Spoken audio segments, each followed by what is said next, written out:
Nós estamos vendo aqui, a Câmara Municipal de Belo Horizonte foi notificada pelo TSE sobre a cassação dos mandatos dos vereadores César Gordim e Wesley Moreira. Os dois, na eleição de 2022, concorreram à vaga de vereadores, ao cargo de vereadores, pelo PROS. Os dois concorriam pelo PROS. E o PROS, a chapa montada pelo PROS, cometeu fraude na cota de gêneros, colocando candidatas laranjas. E aí, os dois perdem o mandato. Com a cassação, todos os assessores parlamentares dos dois gabinetes são exonerados automaticamente. E agora tem que se fazer uma conta de quociente eleitoral para saber quem é que vai ocupar as duas cadeiras. Primeiro eu quero ouvir vocês. Kertzmann, eu quero te ouvir primeiro, porque depois eu tenho que falar, que tenho que fazer um desabafo aqui, que eu sempre faço com justiça eleitoral. Mas diga lá, Kertzmann. Ô Paulo, sobre justiça eleitoral mesmo que eu quero comentar. O que me chama atenção nesse caso aqui, né, é que há uma franca divergência entre a Justiça Eleitoral Mineira e a Justiça Eleitoral Federal, vamos chamar assim, o TSE. Porque em 2023, por duas vezes, o TRE aqui de Minas, né, ele julgou improcedente esse pedido de cassação, porque, de acordo, né, com o TRE daqui, não havia indícios suficientes de fraude. No início do ano passado, um outro caso também me chamou a atenção, pelo mesmo motivo, também por indícios, né, por fraude à cota de gênero, ocorreu a cassação da chapa de vereadores do PRTB, da chapa de 2020. E aí o vereador, né, o Uner Augusto, ele perdeu o mandato. Agora acontece que no TRE também já havia sido julgado anteriormente que não havia indícios. Então foi a segunda vez. E semana passada, agora, mais um caso. O TSE anulou os votos obtidos pelo MDB para uma chapa de vereadores lá em Muriaé, também por fraude à cota de gênero. Mas nesse mesmo processo, Paulo, em 2023, o TRE de Minas considerou que não existiam indícios suficientes. Ou seja, nessa história toda, alguém anda extrapolando, né, os limites da lei. Ou o contrário, né? Ou o pessoal lá de Brasília anda com muito rigor, ou daqui de Minas Gerais anda com uma certa má vontade de fazer a justiça. Agora, tem uma coisa curiosa nisso aí.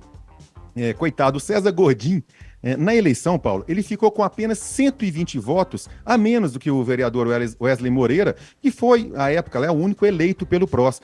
E segundo a investigação do MP, né, ele foi favorecido por 6 candidaturas laranjas ligadas a ele, por isso que ele perdeu o cargo agora. Se não tivesse acontecido isso, o Gordim, como primeiro suplente, ele iria sumir de qualquer jeito. Mas por causa da cassação da chapa, ele dançou, tadinho. É o tal do lugar errado na hora errada. Ô, Ricardo, e tem um detalhe, né, muito importante, além desse comentário que você disse, é referente a essas cotas, né, Paulo, essas cotas de gênero, que teve aqui, inclusive, no Tox, a entrevista do advogado eleitoralista Lucas Bessoni, ele fez um comentário que eu concordo muito, que criam-se essas cotas com a finalidade de cumprir um papel realmente de representatividade das mulheres, só que essas cotas são utilizadas de forma equivocada, de forma errada, só para cumprir a regra, né, Ricardo? E a finalidade pela qual ela foi criada, ela não existe.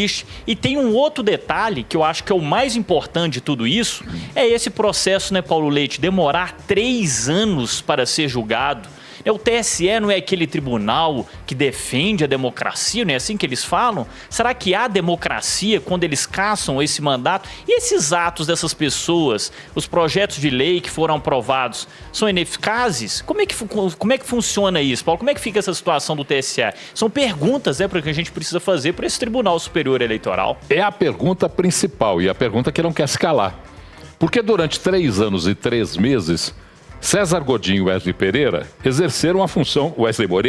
exerceram a função de vereadores na Câmara Municipal de Belo Horizonte. César e Wesley participaram de votações importantes, de decisões que refletem na vida do cidadão, e a gente não sabe se o voto deles interferiu positiva ou negativamente nessas mesmas decisões. 3 anos e 3 meses depois... e faltando 7 meses para acabar o mandato, você diz que 2 pessoas eleitas ilegalmente, porque é o que disse o TSE, a eleição dos 2 foi ilegal, eles foram cassados. Então, 3 anos e 3 meses depois, a Justiça Eleitoral vem dizer na nossa cara, vem dizer para nós, os estúpidos cidadãos, nós, primeira pessoa do plural, me incluindo inclusive entre os estúpidos cidadãos, vem dizer para nós que o mandato desses 2 deputados é fraudulento.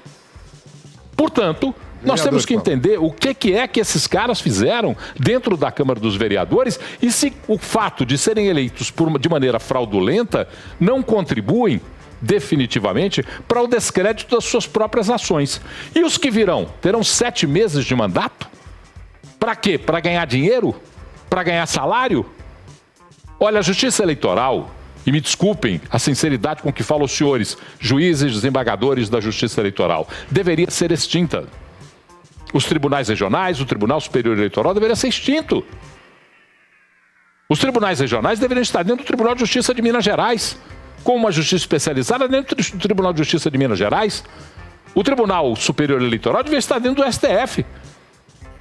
Agora nós temos que ficar mantendo fartos salários, gabinetes, estruturas, empregados, carros, para a Justiça Eleitoral fazer uma palhaçada como essa que acabaram de fazer. 3 anos e 3 meses depois, 2 vereadores exerceram o mandato em Belo Horizonte e não poderiam ter exercido.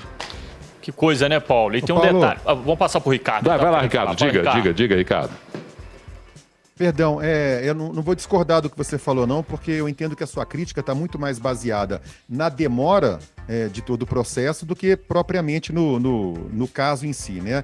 Mas só pontuar o seguinte aqui, para poder separar um pouquinho o joio do trigo, né? A suspeita que ficou comprovada de acordo com esse julgamento agora, né, de fraude, ela foi executada pelo vereador Wesley, né? As candidaturas laranjas seriam ligadas a ele. O vereador Gordinho, ele entrou agora, mais recentemente, foi muito pouco tempo. Sim, tem um ano e 2 meses. Ele já entrou... Oi? 1 ano e 2 meses que ele assumiu o mandato. Isso, porque ele já entrou na suplência de alguém, né, de um outro vereador que foi cassado. E aí, de novo, eu concordo com você em relação à demora, mas assim, se houve uma apuração, essa apuração mostra que houve uma fraude, né, de candidatas, a mim me parece que ainda que tardia, a gente sempre fala isso, né, Paulo? A justiça quando tarda, ela é falha também, mas ainda que tardia, né, de alguma forma foi feito justiça. E tem um detalhe, Paulo e Ricardo, sobre essa questão que o Paulo comentou, né, de existir a estrutura de uma justiça eleitoral. A gente sabe que tem a questão jurisdicional, que é o julgamento que acontece dos processos eleitorais. E tem a função administrativa, que inclusive, na minha opinião, funciona até de forma muito positiva, mas não precisa estar dentro do judiciário. Ela pode ser um braço, inclusive, uma estrutura administrativa? Administrativa? Sim, né? ué. Com certeza. Por que não a Justiça Eleitoral não ser uma simples estrutura administrativa que, na época de eleições, monta a estrutura de votação, estrutura a possibilidade da distribuição das urnas, a colocação das zonas eleitorais, a emissão de títulos, porque isso é um ato administrativo. Você não precisa de um juiz e um desembargador para decidir se vão ter 29, 30 ou 31 sessões eleitorais. Com certeza, Paulo. Isso é só ter regra. Pronto. E tem um detalhe, não sei se você sabe, que grande parte da composição da Justiça Eleitoral é feita por juízes, desembargadores e ministros do Tribunal Normal, do Tribunal de Justiça de Minas Gerais, que recebem um plus no salário para exercer essa função, né? Então, assim, infelizmente, eu acho que isso comprova essa decisão, aquilo que o Ricardo disse, que é uma justiça que tardou, né, que atrasou, que demorou muito para julgar e que realmente a gente acompanha e verifica uma total ineficiência por conta desse resultado, né, Ricardo? Então, eu acho que, infelizmente, isso evidencia e comprova essa ineficiência desse julgamento. E veja bem, isso aconteceu aqui em Belo Horizonte. São quantos municípios que existem no Brasil, Paulo? São 5.500 e alguma coisa de municípios. Imagina se isso, quantos municípios estão passando por uma situação como essa, hein? Não, e o que me assusta... Diga, Ricardo. Não, eu vou deixar uma sugestão para o nosso teleweb amigo ouvinte. Faça uma pesquisa no Google a respeito de um candidato e prefeito de Belo Horizonte, recente agora, sobre um dinheiro irregular na campanha dele, envolvendo um apartamento que ele dizia que era dele, mas não estava no nome dele, de um dinheiro que foi emprestado por alguém, que acabou não transitando pela conta, enfim. Façam uma breve pesquisa e vocês vão descobrir do que se trata. Este ex-prefeito de Belo Horizonte, ele foi julgado por esse crime, porque ele foi condenado, houve apuração, ele foi condenado a uma multa, ele foi julgado disso depois de cumprir todo o primeiro mandato. É o tal da justiça que tarda e falha. É um absurdo, né, Ricardo? E veja bem, aquilo que eu falei, se a gente pegar essa situação e jogar ela para todo o parâmetro nacional, imagina, diante de municípios e diante de prefeitos e de vereadores que o Brasil tem hoje. Então, infelizmente, isso evidencia mais uma ineficiência da Justiça Eleitoral e que eu acho que isso é um ponto importante para que eles possam analisar e tentar melhorar essa situação, principalmente, na minha opinião, referente a essa questão das cotas. Ok, a finalidade é cumprir esse papel de inserir mulheres e por aí vai. Mas será que está sendo eficiente? O próprio advogado eleitoral que teve aqui falou que é totalmente ineficiente. Será que o Tribunal Eleitoral não está na hora de parar também e fazer essa reflexão sobre isso? Eu acho que é um ponto muito importante.